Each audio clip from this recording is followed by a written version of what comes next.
help you a lot more with design so that they're a lot more interesting. Usually I'll just put up one slide for like a lot of the talks that I'll give, but and you can judge this for yourself and see how these work or not. But let me just I'm going to share my screen and hope that this works. And then, yeah, we can do this. There we go. All right. So that kind of doctor, how I got interested in the history of medicine. And so this here, what you might see, this is actually Harlem Hospital. And this is part of a renovation process that they've been doing that's actually extraordinary. It's I'll talk a little bit about it, but let's go through this and we'll see how well this works. All right. So although this is very much a project that is African-American studies and the history of medicine, it very much started off as a project of a study of African-American culture. And my initial sort of dissertation topic was I was going to do a literary biography of Walter White. And this is Walter White. And Walter White was the executive secretary of the NAACP in like the 1920s and the 1930s, at a very formative sort of time in that organization's career. Like they were just starting off their effort to the legal campaign against desegregation at the time, right? And Walter White was a formative kind of person in that effort. He was also a well-known artist and literary author during the Harlem Renaissance of the 1920s. And so part of what my goal was, and this was my interest, was really in Black culture and Black history. I was going to just unpack some of the literary works that he had done, because not a lot of people had sort of given him that kind of extensive sort of review. And one of his most well-known works is called The Fire in the Flint. And this text, without sort of going into a detailed accounting of it, the main character in this text, the protagonist, is a Black physician who's capable of passing for white, right? And so I was doing some research into just his inspiration for constructing this character. And one of the things that I came across is that the main character of this text was actually predicated on his relationship and his friendship with Lewis Wright. And Lewis Wright was, they had both sort of grown up in Atlanta for a little while and had moved to New York in like the around 1915 or so. And so they were very much sort of peers. And Lewis Wright was also very active within the NAACP. And he was one of the few Black physicians that I had actually ever really encountered at the time who was sort of engaged in this sort of early stage of civil rights activism. And so when I went to kind of get a better sense of who he was, what I realized was that there was actually a larger community of Black physicians who had been practicing and who were active in civil rights activism that I had not encountered in the research that I had done and in the years where I had studied African-American history. And so this is something that kind of caught my attention and that I wanted to kind of find out more about. And so this is a picture of him. Now, I should say this, Lewis Wright was actually the first Black doctor to join Harlem Hospital staff, and he did that in about 1919. And he goes on to have really an illustrious kind of career. He's the second Black physician to join the American College of Surgeons. He really kind of becomes this extraordinarily formidable sort of figure in the community of Black practitioners. And this is just an image of him practicing at Harlem Hospital. And this is an image of Harlem Hospital. So this is, I think, its earliest sort of manifestations, and then it's expanded on a little bit later. They add another pavilion to it, and then, yeah, this is a ward, in 1929 in Harlem Hospital. And this is what it looks like now, right? And so these are parts of murals that were put together in the mid-1930s, and we're going to look at some of these murals a little bit later on in this, but they were painted by Charles Alston, who was the cousin of Romare Bearden, who was both of which I think are from the Raleigh-Durham area in North Carolina. And this is really just like, these are really I think, some beautiful images that were tucked away in fairly small areas in Harlem Hospital itself, but which in this renovation process were moved and really sort of given a much more central place at this institution that I think is a tremendous kind of yeah, it's tremendously beautiful. I love what they've done with this. But I'll say this, all right, so as I was looking a little bit more into who Lewis Wright was, I came across Aubrey Maynard and Aubrey Maynard's book, Surgeons to the Poor, right? And so this is sort of a very, I mean, it's a memoir where he also covers and talks a lot about the process of desegregation at Harlem Hospital. And so when I was kind of reading through this, it was very useful to me, right? It gave me a lot of like insight and a lot of like just valuable kind of basic information about the desegregation process, because nobody had really written about this in really meaningful ways. And Aubrey Maynard was, and I'm saying Maynard, I think it's pronounced Menard. Aubrey Menard was the first Black intern to serve at Harlem Hospital in 1926. So he was in some ways a contemporary of Lewis Wright, but he was also, he came behind him in some significant ways. But what really kind of pulled me into this moment, right? Because in looking at Black doctors and looking at the process of desegregation, one of the things that I found really compelling about this is the questions that it allowed me to ask.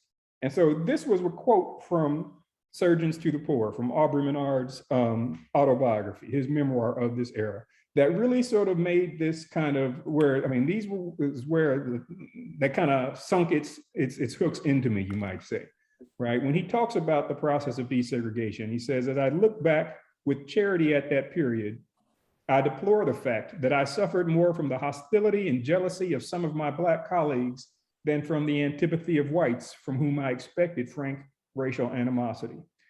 And for me, like, this was sort of a really sort of powerful kind of statement, right? It was a powerful statement about what his experience was like, but it was also something that really runs counter to a lot of the traditional narratives of African-American history, which can in some ways be fairly positivistic. That is to say, they're suggesting that you're leading from quite literally from slavery to freedom, right? In this sort of linear kind of way.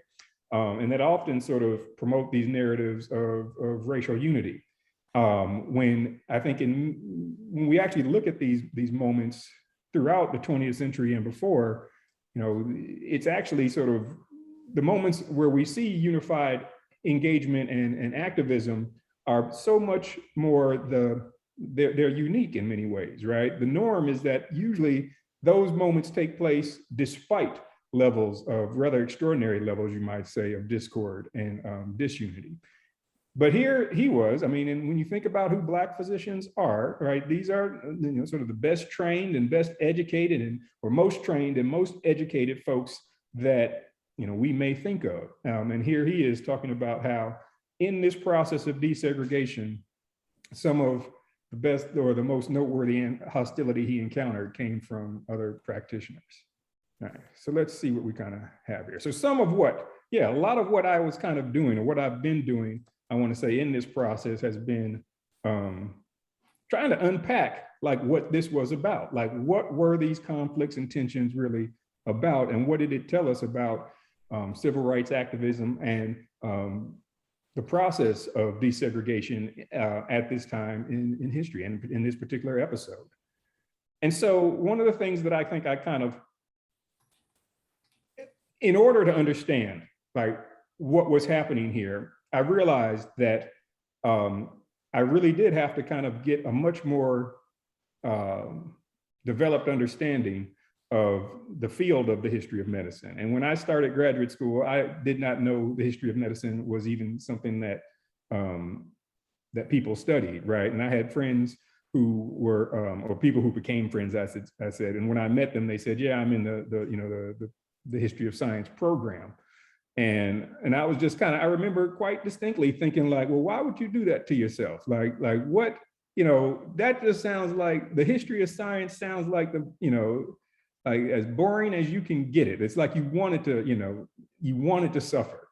And so, when I found myself at this place where I was going over to their department and sitting in on their classes and kind of working with them through a lot of the same issues and subjects they were exploring, it was really revelatory for me in some really meaningful kind of ways. And I think what I found compelling about it was that, part of the reason I liked African-American studies was the type of questions that you could ask, right? And the implications of those questions. So many of them I thought spoke fundamentally to questions of what it meant to be human, and what it meant to be modern. And I found that in the history of science, that many of the questions that they were asking, I could also ask, and that they also gave me equally sort of compelling and insight into these same kinds of issues. So it was the type of questions that I was able to ask that I think really made this sort of compelling for me, right? And so part of what I came to realize too was that in sort of constructing this story, this wasn't going to be a story of from slavery to freedom or segregation to integration. It was a much more kind of, I want to say, nuanced story than that. And what I came to realize is that sort of practices of African-American reform efforts in the early 20th century were sort of in a similar position as American medicine at the time. And that is to say that Black civic leaders during this time were very much trying to push against images of African Americans in these caricatures, these derogatory type caricatures and these denigrating kind of lights where they look like Sambo kind of slave personalities who were degenerates and in a scientific sense, degenerates, unfit for civilization, that they were brute rapists or overly sexualized in a range of sort of different ways, and that they were, incompetent or incapable of functioning in modern society without having kind of severe limits placed on their freedom and mobility, right? And so what we see African-American reformers doing is presenting this image of respectability, of middle-class respectability, sort of rooted in this notion of the new Negro. And this is kind of part of where doctors sort of come into this story, right? Because doctors, because they were so educated, they were also supposed to be, these respectable kind of these respectable individuals who embodied sort of middle-class status and standing. And to that end, like, doctors sort of, in many regards, try to lean into these images. And so what you kind of see here is these are the models of respectability, right? Home ownership, right? Family. You have some element of wealth, right?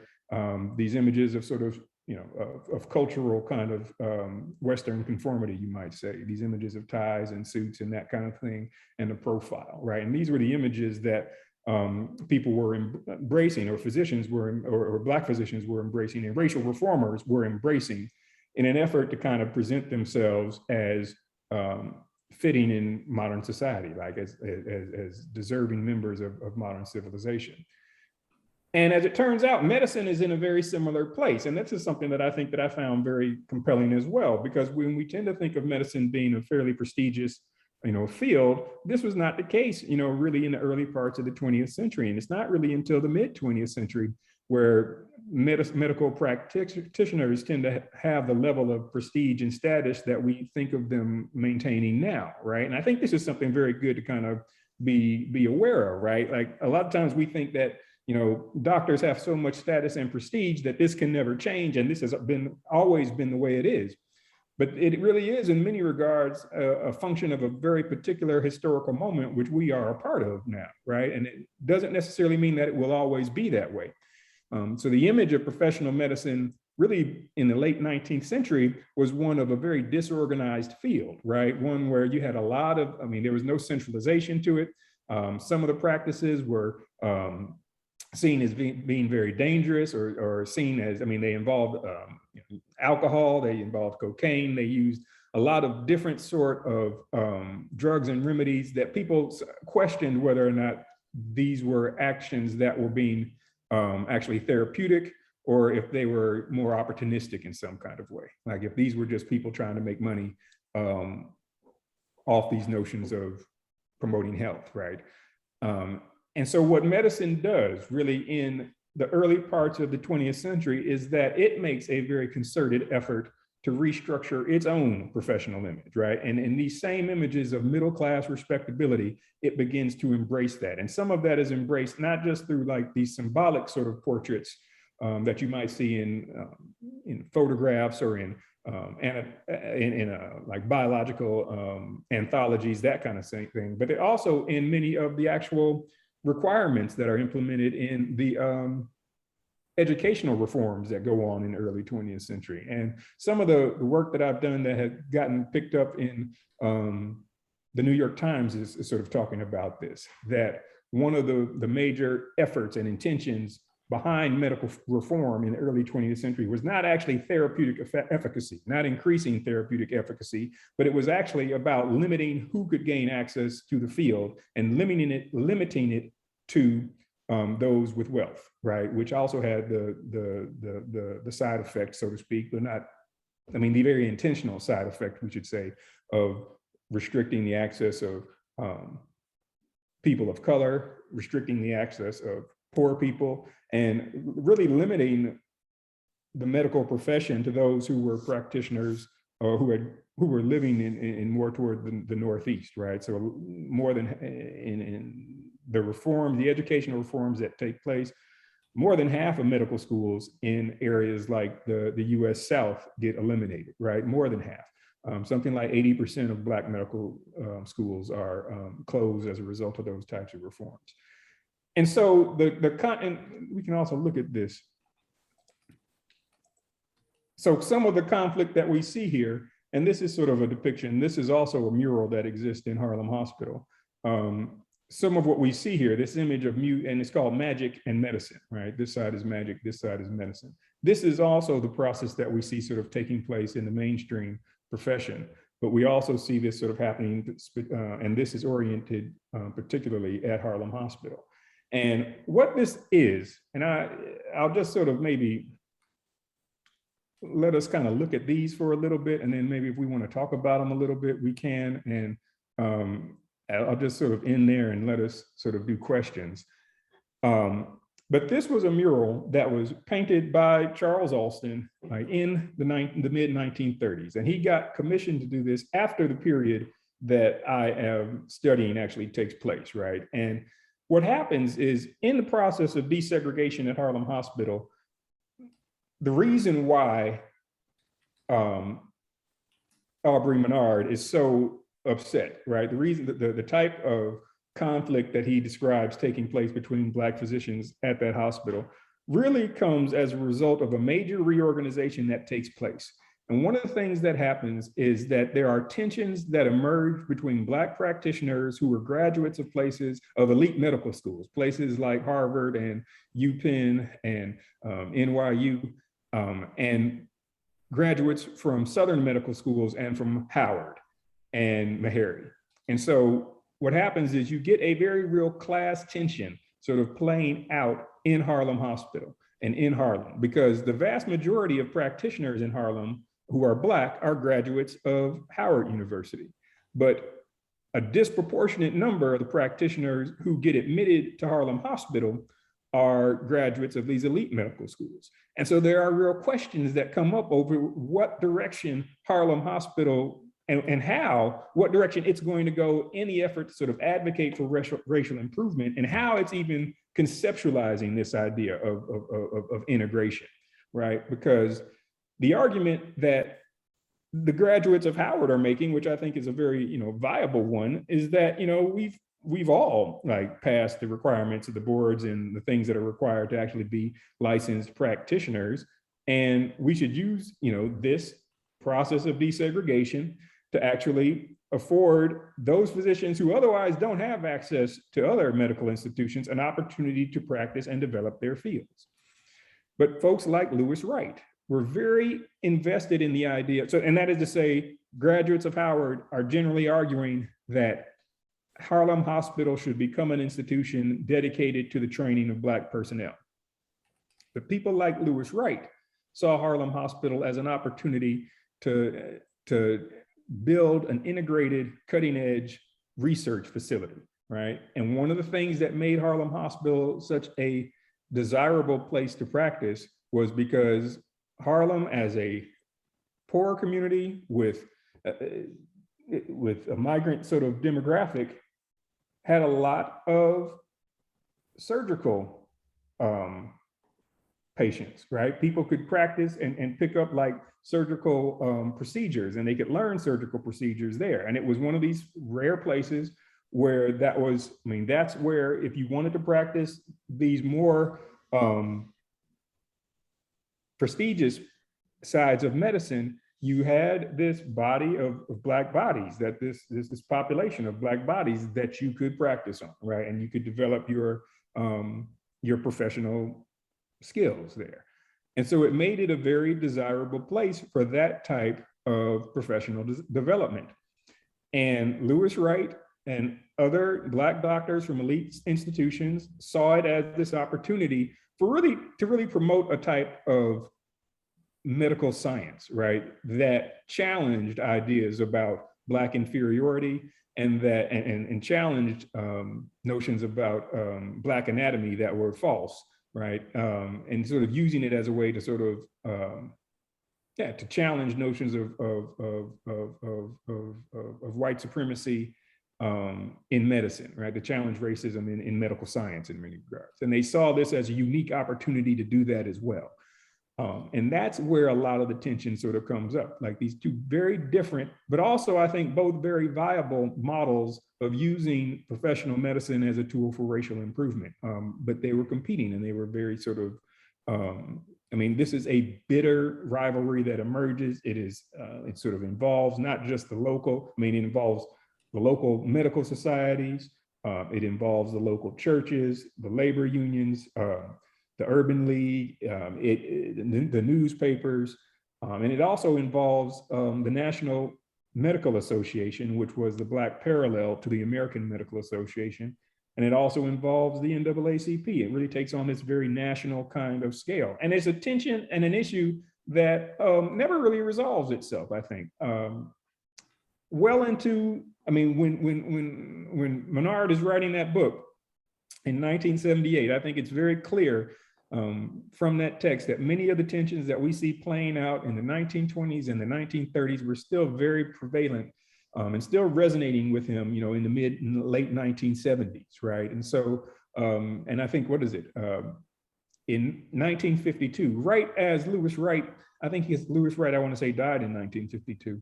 He also gets considered for like one of the Lifetime Achievement Awards through the National Medical Association.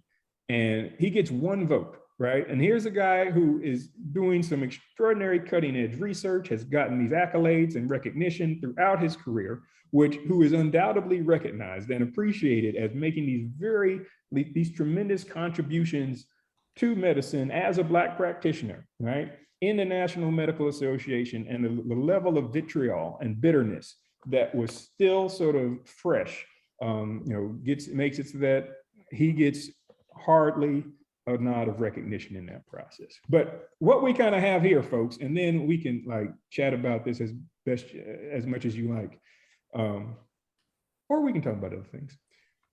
What we have here is a mural, and this is a mural that this is Charles Alston's mural. And I think in many ways what Alston is doing is constructing a much more sort of, I mean, I think he is trying to build a sense of camaraderie here, right?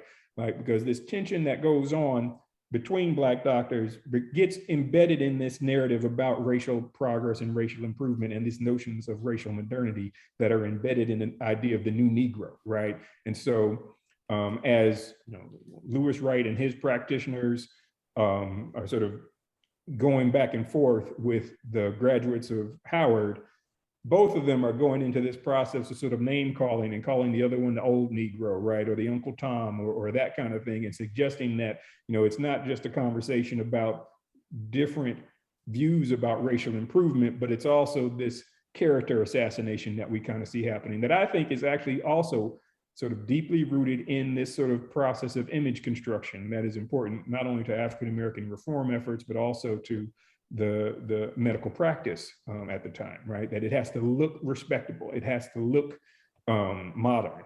And part of what I think Alston is trying to do here is I think he's trying to help this kind of reconcile a little bit.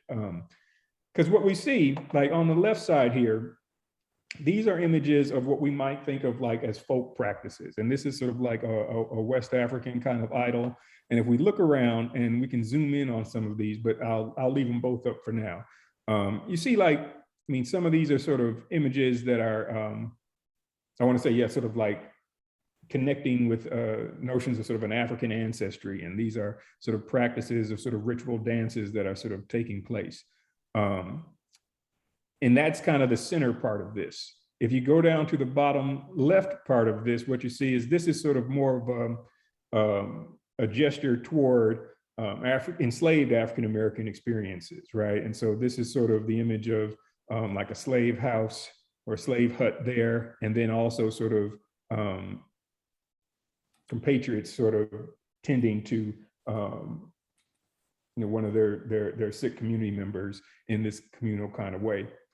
And then on the bottom right side here, this is more folk practices sort of rooted in urban spaces.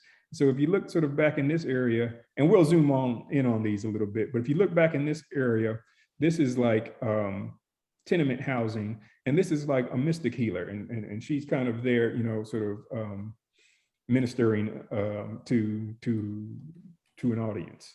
And you got the crystal ball, and you got your book, and that kind of thing. And on the other side here, what we have is more, this is sort of the narrative of modern medicine, right? And this image here, this statue is of Asclepius, who was the Greek hero and god of medicine. And you see these sort of various accoutrements of modern medicine, these different sort of figures who are sort of representative of scientific practice. You have the microscope here, which was a big sort of indicator of modern practice. But then you also have, like you see these like broken pots and things that are sort of saying that, these practices of folk healing are kind of being put in the background and in the past. And a lot of people have estimated that this is a depiction of Lewis Wright. Right. And so these white gowns and white cloaks, and in many ways, he's also ministering to the people of Harlem, so to speak. And so what you also have, we have a couple images of people. I think this, I want to say, is Mira Logan, who was maybe the second Black woman physician at Harlem Hospital. But these two, let me show you where these were in Harlem. So this is where these were before the reforms kind of took place. And I was fortunate enough to get there before these got moved, only so because I was able, and I didn't take these pictures, but I was able to see how this was set up. And I dare say, I may be off, but I don't think this was more than like 15 feet across. Like, this was a fairly tight space. This is a very, I want to say, generous kind of rendition of it. And you can kind of see, some things that you would say, well, this is not how you'd want to do this if you had the option to. But right here, these spaces sort of underneath were actually radiators, right? And so when you're planning to, create a mural, you usually don't put it under a place where, with the radiators, because obviously that destroys the mural, right? But that's kind of what we were working with, at mid-1930s at Harlem. And when you walk in, they sort of, they were really these big images that covered, both sides of the wall. So you couldn't really see them both at the same time. You could really only look at one or the other. And people have sort of speculated about, how that shapes your experience with looking at these. But I think it's noteworthy to say that, these are not, like, this image of magic in medicine these are not caricatures and derogatory images. Like, a lot of these are very sort of, I want to say, dignified sort of conceptions of mystic healing and folk practices. And so in putting that sort of across from this image of modern medical practice, I think part of what Charles Alston was really trying to do was to create a sort of reconciliation, or at least create a space where people could begin to imagine this very tumultuous period in Harlem Hospital's history coming together in a much more sort of collegial and cohesive sort of way, right? So I do think there's part of this is intended to be therapeutic, is what I'll say. Part of it is about, healing Harlem, so to speak, and healing Harlem Hospital by putting these two sort of in juxtaposition with each other, and also to, just to kind of create a sense of sort of camaraderie is not the right word, but a sense of camaraderie between them, right? That these are not antagonistic. They're much more sort of cohesive. They're much more collaborative, perhaps we could think. And I think, he's drawing some very clear parallels, the hand extended here and the hand extended there. It's obviously are sort of designed to be seen next to each other. But the way they are positioned now, if we can look at it, this is how they're positioned now in the new space. And so you can see, like here, that's where the damage has kind of was done from some of the heat from those radiators. But what was done with these was very much, it was a tremendous remodeling process. And a lot of what was done with this was basically this effort to, to restore these in ways that would preserve them for humanity. And I think, like if we, these kind of, we can look through them, and this is kind of where you might say, the new PowerPoint actually kind of worked out for me, because it did all this and just kind of made it fit. But you can get a little bit closer look at some of these images.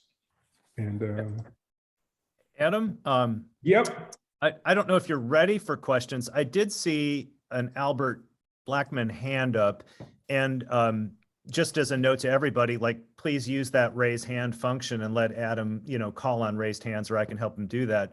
I don't want to steal your presentation away from you, Adam, if there were a few concluding points you wanted to make. I'm good to do questions. I think, I can get a little carried away, like, get into talking about this. So I'm good. And I'd much rather have it sort of be more. Sure. Yeah. We've got about, maybe 15 minutes or so. Yeah. And I've got tons I want to ask, but I'm going to try to control myself. Thank you for this. Absolutely. Thing. Let's go in orderly fashion. Albert, you had your hand up, right? Yes, Dr. Biggs, I have a question. Dr. Biggs, I've got a question for you concerning the two murals. One you call magic and one you call medicine. The one that I'm looking at that's magic, because you said it originated, or there's some West African touches there. Is that more like the witchcraft and root doctor type medication? Yeah, like folk medicines and spiritualism and sort of religious healing practices. Absolutely. Like when we think about, and we should be clear, like that's the name of these murals, right? One is called magic and the other one is called medicine. And that's exactly what this is kind of what it is. Like it's sort of leaning toward these sort of folk healing or domestic healing practices versus these more Western sort of centric practices that are rooted more in sort of our understandings of science. But I think one of the things about these is that those murals are very much, and this is one of the things that I really kind of like about this, being able to look in this field, is that they're drawing very real parallels between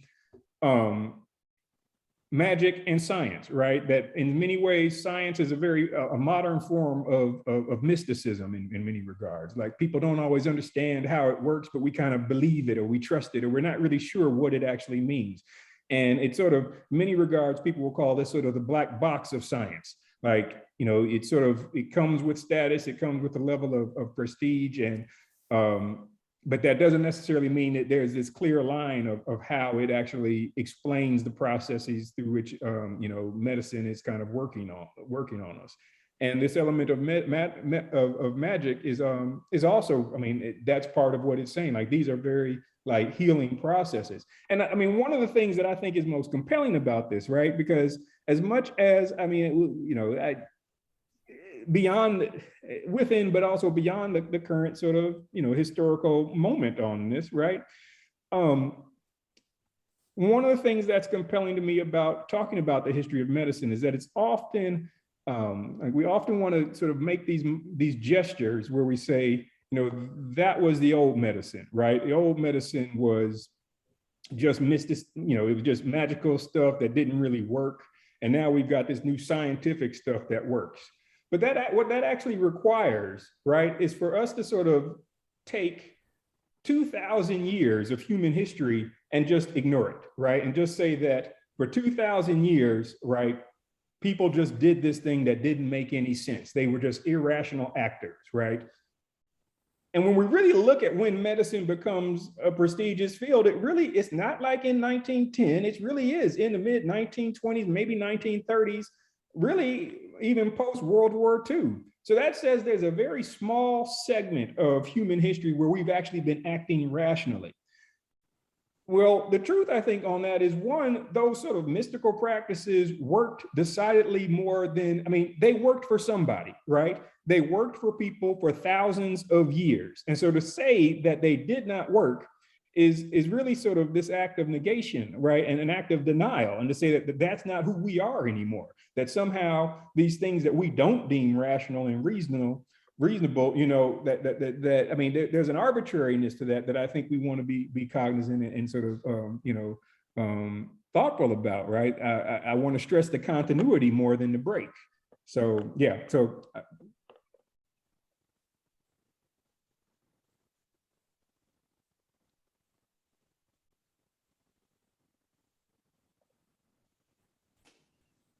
Other thoughts? Yeah. Suzanne has her hand up, so I'll let Suzanne go. Hey, Suzanne. We can't hear you though, Suzanne. It's that classic, you're muted.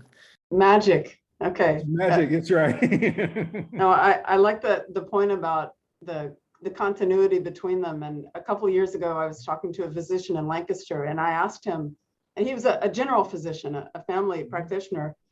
And he said that the most common condition he saw was depression, whether it was called depression or not. That's what it was. So, you can see how being given any kind of treatment, whether evidence-based or not, might affect the way a patient who is maybe just sort of feeling extremely isolated and down might respond. And it wouldn't necessarily matter whether the treatment had been run through a peer-reviewed process.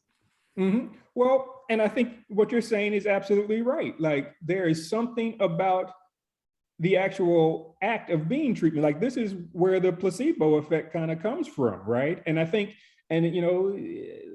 historians of medicine have long made the argument that, that essentially all medical interventions are rooted in the placebo effect, right? Because most times people don't even sort of know how they actually work, right?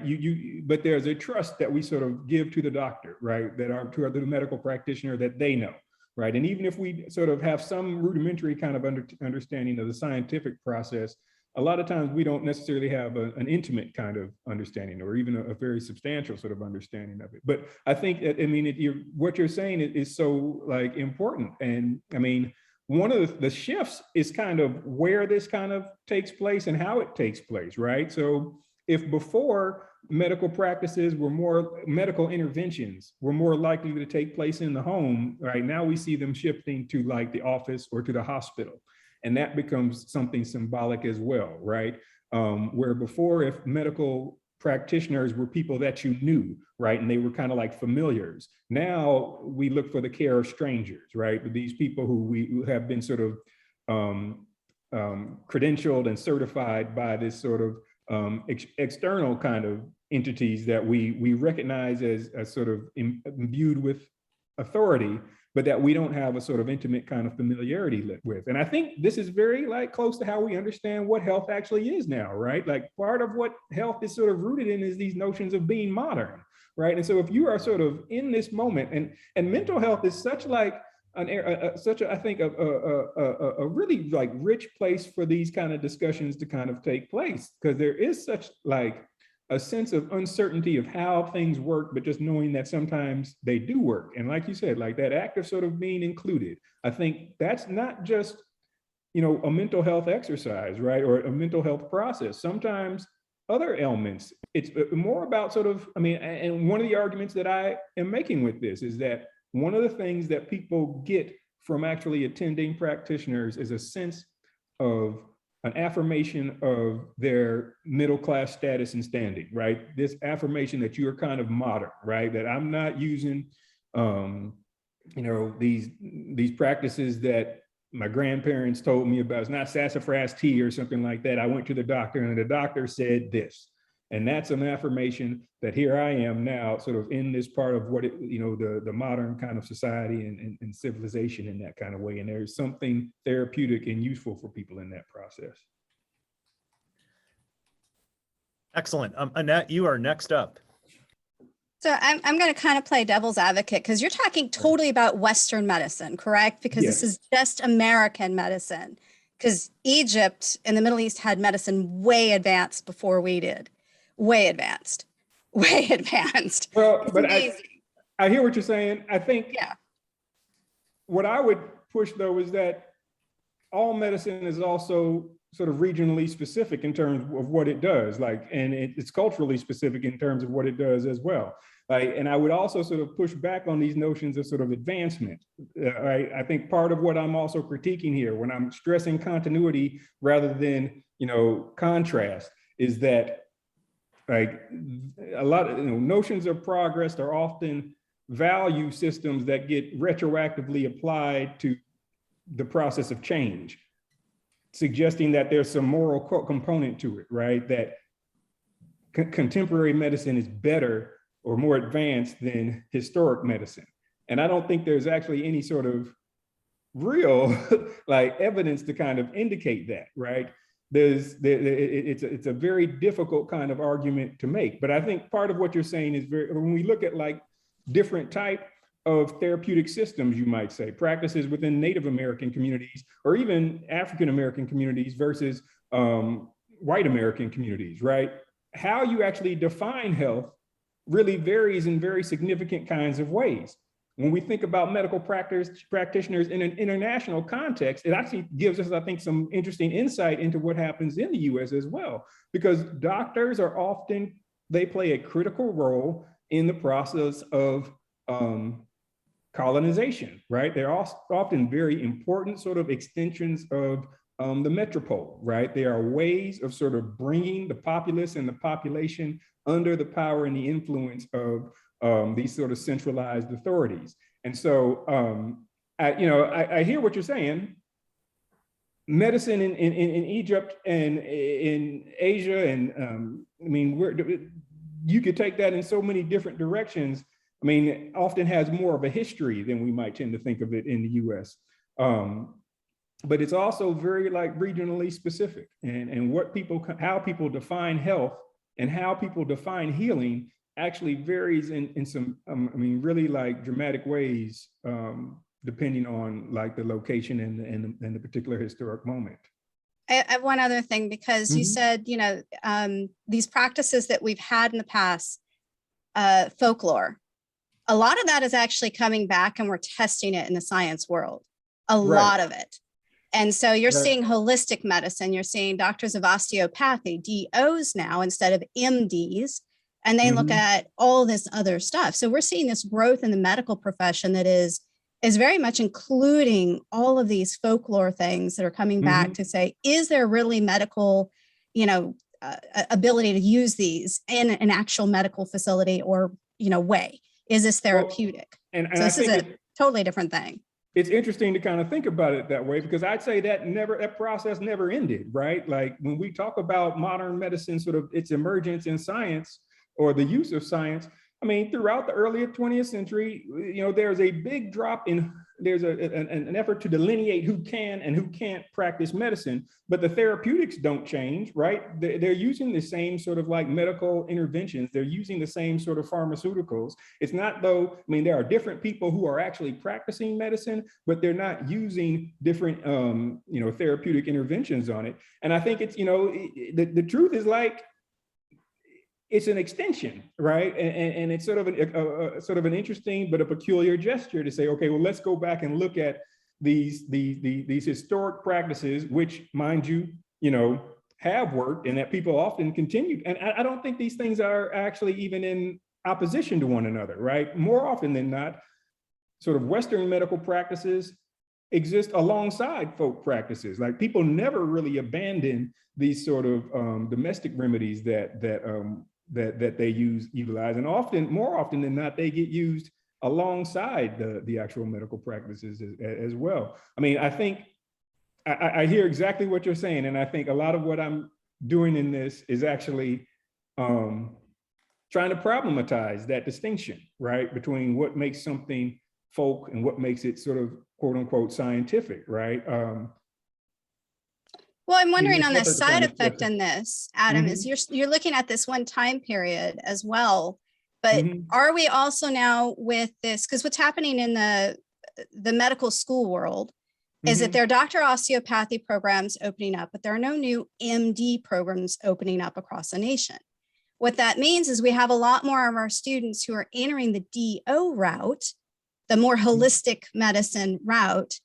And so now I'm wondering, are we seeing students of different ethnic backgrounds entering that because it's more, it's not as expensive?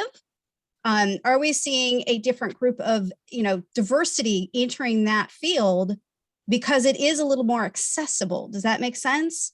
Versus this, because what medical school is still hugely expensive, hugely. Although there are some schools saying we'll allow you to go free. I can't remember which universities, but there are some that allow you to go the first year free or something, and then see how you matriculate in the second year. So there's this aspect too. So, okay. And like, I'm good to chat about this a little bit more, Annette.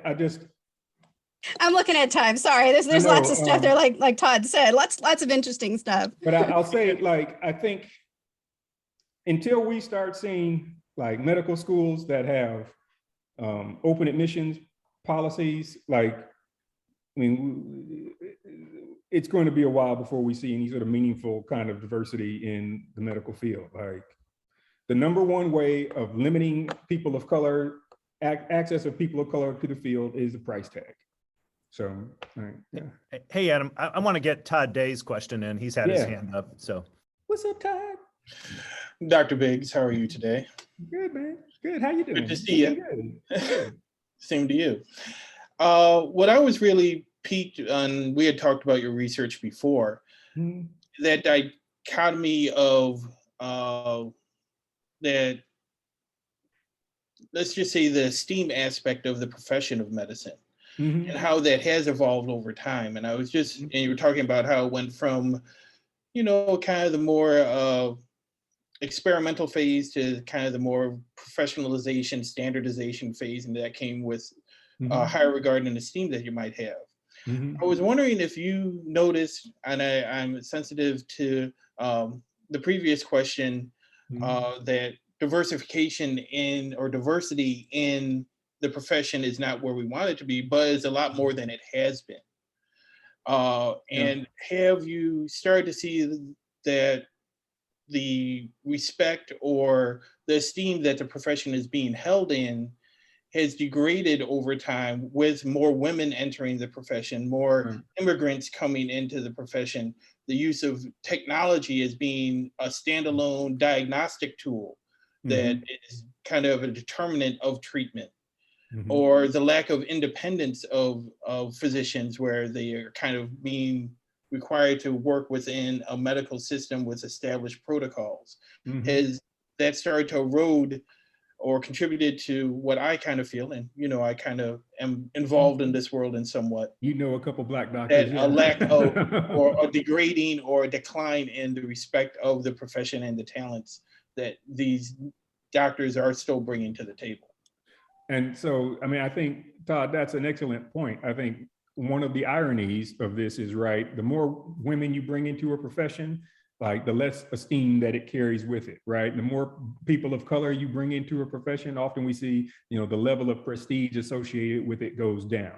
And when we talk about like a lot of the reforms that took place in the mid 1960s, the effort to kind of integrate hospitals and integrate medical schools, we see a lot of, I think some dramatic changes in our gender representation, right? We see a lot more women in medical schools and going into medical practice as a part of the changes that took place in the mid 60s.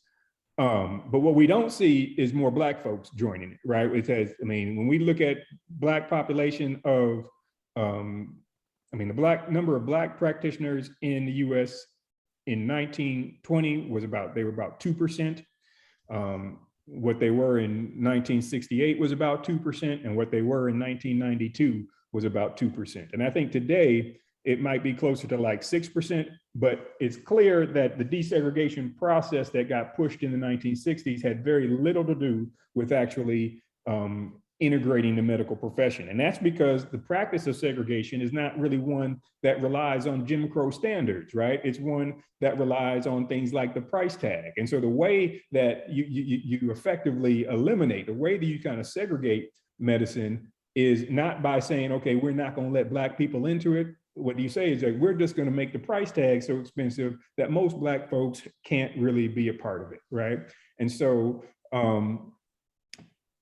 that has proven to be fairly effective long-term, right? Black folks still not really have the resources that are needed to kind of go and pursue medical educations. Now, we see, I think, more like, thanks folks, yeah, if you got to go, I know it's probably time. We got 5 minutes. But, yeah, but I'll just say, I think the irony is that, Todd, what you're saying is absolutely right, is that so much of sort of status and prestige that are so central to medical practice are actually rooted in these notions of whiteness, right? And so in a lot of respects, status is sort of contingent on whiteness, and even standards of health are very much contingent on whiteness. And so, like, as long as that's the case, you know, it makes for this practice, it makes for some very precarious sort of outcomes there, right? Because there's a level of irony that's sort of involved with saying, well, you know, you bring more Black folks into it, and then all of a sudden, you know, the treatments don't work as well. All right. We are just about out of time, Adam. I hope your opinion of the history of science has improved since all of the studies you've done. I've often thought if I had another life, I'd love to do the history of science, but. Well, my opinion of the history of science has improved, and I just appreciate my own naivete in the long term. Hey, I can't resist one quick question. Did Wright have any reactions to Alston's mural? We're almost out of time, so I was going to ask you about the whole context of him setting that up, but do you have a quick thought on any of the interactions in response to the mural? I don't know. I think Wright was sort of people have said that, you know, that image is an image of Wright. So I'd be surprised if he was, you know, antagonistic to it, but I don't know if he said anything about you know, his initial perception of it. But that's actually a really good question. Yeah, that's a whole other thing I'll talk to you about sometime. I'm curious just about the events and context surrounding the installation of that and the players who, you know, were involved in that. But hey, this has been great. I wish we had an hour and a half, but we'll see you all at the FO meeting. Those of you that are going, thanks so much, Adam. Really appreciate it. I appreciate you hosting me. And, you all take care. Happy Friday, and we'll see you at you the FO. too. See you at the meeting.